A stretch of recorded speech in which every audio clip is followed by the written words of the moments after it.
Our mindset is what separates best from the rest.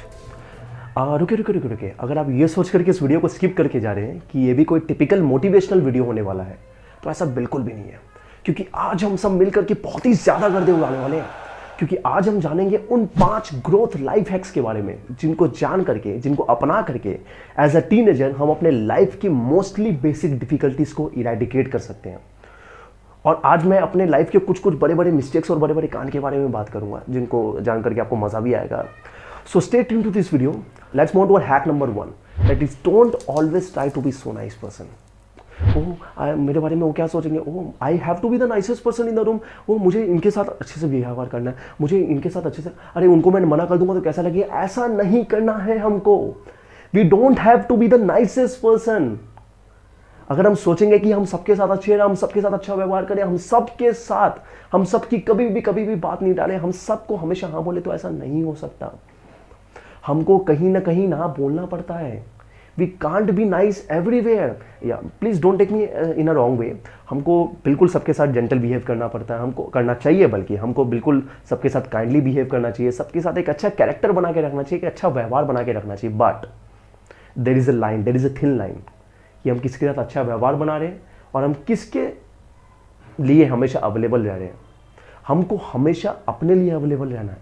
हम दूसरों के चक्कर में अपनी अवेलेबिलिटी खुद के लिए नहीं कम कर सकते। जस्ट ट्राई टू रिमेंबर, आप अपना लॉस करा करके किसी और का फायदा नहीं करा सकते। Just to be nice person, आप किसी के लिए भी नाइस क्यों बनना चाहते हो? क्योंकि आप उसके सामने अपना एक अच्छा रिस्पेक्ट बनाना चाहते हो, राइट? और अगर आप उसको अपना लॉस करवा करके उसका हमेशा प्रॉफिट करवा रहे हो, तो आप ये लॉन्ग टर्म के लिए सस्टेन कर ही नहीं सकते। आप अपना लॉस करवा करके दूसरे का प्रॉफिट लॉन्ग टर्म नहीं कर सकते। इसको ये सस्टेनेबल ही नहीं है। और आखिर में क्या होता है, हम लोगों को हमेशा हाँ बोलते हैं। एक समय आने के बाद हमको समझ में आता है कि हमको उनको हाँ नहीं बोलना चाहिए। उनके बाद हम उनको ना बोल देते हैं, फिर उनको बुरा लगता है, यार ये तो बंदा बदल गया, ये तो बंदा चेंज हो गया। तो वहां पे हम उनके सामने अपना रिस्पेक्ट खो देते हैं। सो हम उनको हमेशा हाँ बोलते थे क्योंकि हम अपना रिस्पेक्ट मेंटेन करना चाहते थे। बट आखिरी में क्या हुआ? आखिरी में हम अपना रिस्पेक्ट खो दिए। हमारे पास एक बूम बटन होना चाहिए। हम जब चाहे अच्छा बिहेव करें, जब चाहे बुरा बिहेव करें, हम जब चाहे जैसा भी बिहेव करें, हमारा कैरेक्टर हम जब चाहे शिफ्ट कर पाए। हमारी वे ऑफ स्पीकिंग, हमारा वे ऑफ स्टाइल, हमारा वे ऑफ वॉकिंग, हर चीज हम एक एनवायरमेंट के हिसाब से चेंज कर पाए। ऐसा हमारे पास बूम बटन होना चाहिए। It is literally going to help us a lot, literally. Okay, let's move on to hack number 2, that is don't be quick tempered. Believe me, quick temper की वजह से ये आपके सामने जो बंदा खड़ा है वो बहुत ही ज़्यादा लॉस करवाया अपनी लाइफ में। अभी तक छोटी सी उम्र रही है, अभी तक छोटी सी उम्र है, लेकिन बहुत ही ज़्यादा लॉस करवा चुका हूँ मैं अपने क्विक टेम्पर की वजह से। क्योंकि I was very very very quick tempered person. 6 साल की उम्र में, 5 साल की उम्र में किसी से भी भिड़ जाता था यार। चाहे वो ग्राउंड हो, चाहे वो साइकिल स्टैंड हो, चाहे वो कहीं पे भी कुछ भी हो, अगर मेरे से कोई अगेंस्ट गया तो मेरे को भिड़ना है। स्कूल्स में I was the bully person. I was bullying everyone because of my quick temper. यार चल यार, आज मेल बेटा तू साइकिल स्टैंड में। This was my dialogue when someone just disagree with me. I was like that. मतलब मैं उतना बुरा था उस समय। I was having a very bad anger problem. और उसकी वजह से क्या हुआ, 14 ईयर्स की एज में रात के समय चाकू खा के बैठ गया मैं यहाँ पे। सीजर गया था अंदर, scissor 2.5 inch, 2.5 inch. I could have died. वहां से मुझे एक लाइफ लेसन मिला कि अपने टेम्पर को, अपनी एंगर को कैसे कंट्रोल करना है, क्यों कंट्रोल करना चाहिए। क्योंकि I was at bed rest for 10 days. 10 दिन के लिए बेड रेस्ट पे था, उसकी वजह से चाकू खाया यार 14 ईयर की एज में, because of my quick temper. So we have to maintain our emotions, because it's a saying, when emotions goes up intelligence goes down. अगर हम अपने एंगर प्रॉब्लम को कभी भी मेंटेन नहीं करेंगे तो हमेशा इमोशंस ऊपर जाने की वजह से हमारा हमेशा लॉस ही होने वाला है। So we have to control our anger. Okay, number 3, don't be a coward. Don't ever be a coward. Be bold, be courageous. हम लोग को हमेशा बोल्ड बन के रहना है। We have to be confident enough to do anything in our life. We have to face our problems. हमको हमेशा अपनी प्रॉब्लम्स को फेस करनी पड़ती है, हमारी रिस्पॉन्सिबिलिटीज को फेस करनी पड़ती है। अगर हमने कोई मिस्टेक या हमने कोई गलती की तो हमको खड़ा होना है वहां पे और हमने हमारी रिस्पॉन्सिबिलिटी वहां पे उठानी है कि हमने वो गलती की है। अरे बिलीव मी यार, अगर हम अपने रिस्पॉन्सिबिलिटी से भागेंगे, अगर हम बोल्ड नहीं बनेंगे तो everybody is gonna take advantage of us. सब लोग, कोई भी आपको कुछ भी बोल के जाएगा, आप वहां पे कुछ भी नहीं बोल पाओगे। उनको अगेंस्ट में कुछ भी नहीं बोल पाओगे, आप अपना रेपुटेशन खो जाते हो। आप क्या सोचते हो, और मैं उसको बोलूंगा उसको बुरा लग जाएगा, ओके चुपचाप रहते हैं। No, it's not a sign of good behaviour, it's a sign of cowardness. We are coward if we are not replying to anyone where there is requirement of reply. And one more thing, there is a very thin line between being courageous and being stupid. There is a very thin line.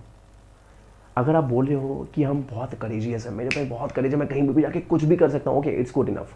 But अगर आप किसी शेर के सामने जाके बोलोगे कि I am very courageous, come and eat me, तो वो खा लेगा आपको यार, आप नहीं बच पाओगे। So there is a very thin line between both of them.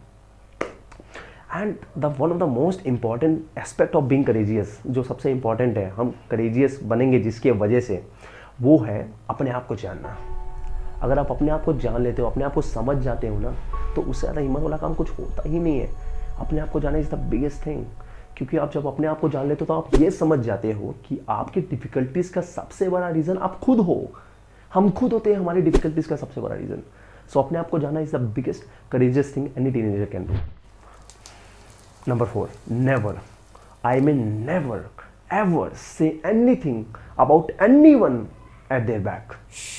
यही सबसे बड़ा रीज़न होता है हमारे रेपुटेशन के गिरने के पीछे, हमारे रिस्पेक्ट के गिरने के पीछे, हमारा एक जो रुतबा होता है एक सोसाइटी में, एक ना दोस्तों के बीच में, उसके गिरने के पीछे, हमारा ट्रस्ट गिरने के पीछे में सबसे बड़ा रीज़न यही होता है। समझ लीजिए आप 4 लोगों के बीच में जा करके आप किसी के बारे में बुराई कर रहे हैं, कोई छठवा बंदा है, आप उसके बारे में कुछ ना कुछ बोल रहे हो, बहुत कुछ बोल रहे हो। आखिर में क्या होता है, वो 4 बंदे यही सोचते हैं कि हमारे बारे में भी ये दूसरी जगह जाकर के यही बोलता होगा। आप उन 4 लोगों के सामने अपना रिस्पेक्ट गिरा देते हो, अपना रेपुटेशन गिरा देते हो। वाई हम ऐसा करें, क्यों हम ऐसा करें? हमको बिल्कुल, मैं अपनी लाइफ में ऐसा बहुत किया हूँ यार, बहुत सारे अच्छे अपॉर्चुनिटीज़ गंवाए, बहुत सारे अच्छे फ्रेंड्स गंवाए इसके चक्कर में। So we don't have to do this things. हमको बिल्कुल भी नहीं करना है, इसको अवॉइड करना है।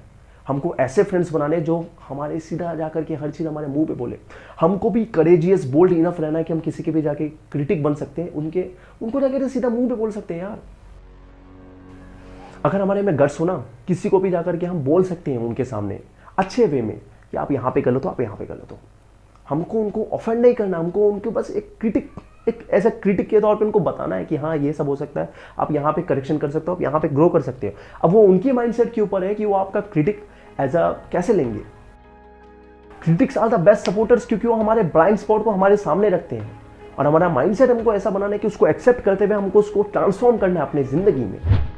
Let's move on to last hack, that is don't be ever trapped in I am always right mentality. Don't be ever. हम लोग कभी भी हमेशा सही नहीं हो सकते, इस चीज़ को हमको समझना है।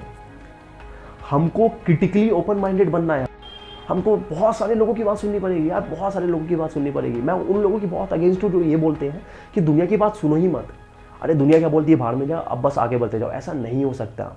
आप बिना सुने आगे बढ़ ही नहीं सकते, क्योंकि क्या पता कोई आपके बारे में ऐसा चीज़ बता दे जिसको सुधार करके आप अपने लाइफ में, हम अपने लाइफ में बहुत ज़्यादा ग्रो कर जाए। लिटरली बिलीव मी, हमको सुनना चाहिए। भले सबकी बात ना सुनो, लेकिन कोई एक लेवल पे है, कोई अच्छे लेवल पे, उनकी बात सुनो। अपने पेरेंट्स की बात सुनना चाहिए हमको जो एक लेवल पे उनकी बात सुनना चाहिए, हमारे टीचर्स की बात सुनना चाहिए, हमारे पेरेंट्स की बात सुनना चाहिए। बट हाँ, हमको रेडिकली ओपन माइंडेड बन करके सारे एस्पेक्ट समझना चाहिए हर एक चीज़ के, कि उसका पॉजिटिव क्या, उसका नेगेटिव क्या, उसके प्रोस क्या, उसके कॉन्स क्या। किसी भी चीज़ के हमको प्रोस कॉन्स सब समझने चाहिए। बट हाँ, किसी के भी दौर हमको इन्फ्लुएंस नहीं होना चाहिए। वो हमारे ऊपर है कि हम किससे इन्फ्लुएंस हो रहे हैं।